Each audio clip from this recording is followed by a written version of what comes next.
What's up guys, Briley here, and today's video is about modifying your rack, being able to use this slide rail to make your rack more narrow. So depending on what you want to do, and we'll talk more about that in a minute, you're able to quickly adjust the width of this rack. And one of the main reasons I want to do it, because I had a lot of people tell me when I asked them, what would you love to see a rack do? And they said be able to be modifiable to fit things like easy bars. So if you're doing curls with a shorter bar, or you have specialty bars that are a little bit different size, to be able to quickly modify your rack is pretty sweet, because obviously most racks you can't do that. You're stuck with what you got. So I wanted to make something, and it was very simple to do, so it doesn't add to the cost. So when you want to switch this and narrow it up, you could make a series of real small marks on here so you know right where to move this. Put a mark on the fitting and then put different marks for whatever you want. That's just one way of doing it. Using a bar as a reference, whatever it may be, it's very simple. So all you have to do is actually loosen these two knobs up, and we're going to be able to slide this. Let's also say, so a lot of times I'll have my accessory hangers over here, because I like to make it look nice and clean. I also wanted this to be really modifiable, customizable very quickly in that way as well. So if I have this hanging here, no big deal. I just take it, spin it, slide it wherever I need it to get it out of the way. No big deal. Works great in that way. So again, you just loosen these knobs up. Doesn't have to be a whole lot. Just get some slack in there. What you're going to want to do is just lift up slightly, and you're going to slide it anywhere real easily to whatever width that you want. So let's say one of the things that I like to do is actually do dips, tricep dips. We can see this is very simple in the way that we're just going to put this in like we normally would.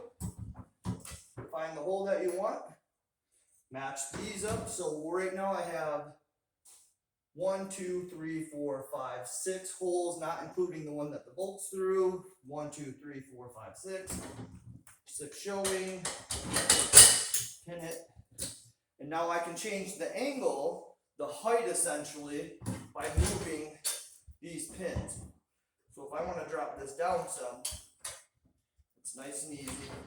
You just pick this up, put it through, and now pin it. Now I'm going to be able to do, like I was saying, tricep dips.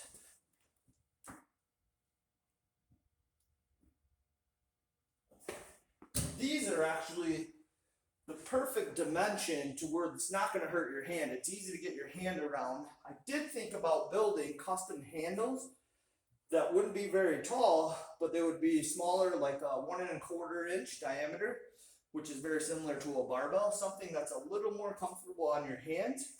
And then you could even do some gymnastic type movements, like pirouettes would allow you to do. And there's lots of different ways that you can lower this. I'll just demonstrate because it is so simple. You could take this and actually lower this.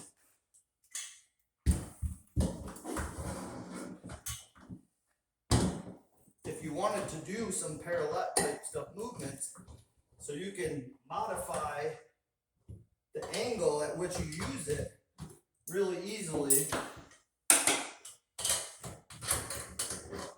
Just repin it, and then you're going to find a matching hole here. Now you're able to actually let that just go. So now it's going to be a nice low angle, and you could continue to bring that down.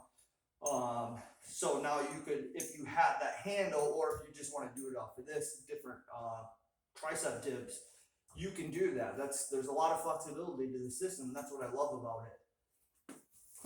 So you can see that it's very simple to modify and change this out. We'll go right back to where we were in just a few seconds.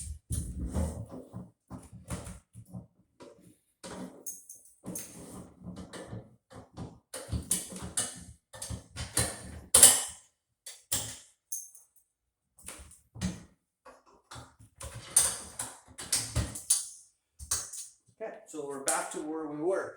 Now, when it's time to move this back, like how do we know where it was? Well, that's really simple. I'm just going to take this back off. I'm just going to set it down out of the way. Loosen it up. Back to where we can slide it. To get it right back where it was, because it does need to be pretty accurate. We're just going to move this up. Get the even spacing on both sides with it being nice and level. Tighten it back down. And then it's right back to the exact location that it was before. So we can have our rack back to its standard width. The great part is you just have a lot of opportunity to create custom designs based on the things that you want to do or that you want to try. You're not really limited by your rack being fixed into a solid structure.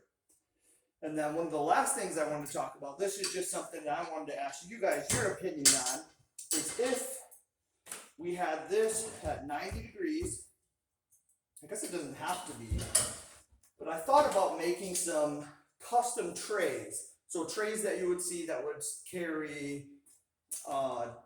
dumbbell racks or dumbbells themselves or kettlebells, whatever it may be, just standard racks. So I thought about making this a system that if you had another rack and you wanted something that was really multi-purpose, you could actually have these trays where you could set custom heights and put them anywhere within this rack that you want to house your, it would essentially become a rack system.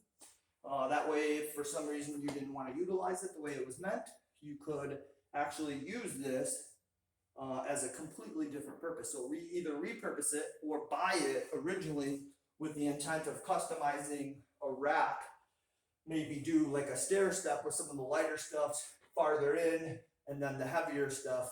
And that's where just want to see what you guys would think of having something that we could transition into something else. So just ideas, I like to think of stuff like that. So let me know what you guys think. What other exercises you could do by actually moving it inwards, or any comments you guys have. I'd love to hear it. So thanks for watching, and we'll see you next time.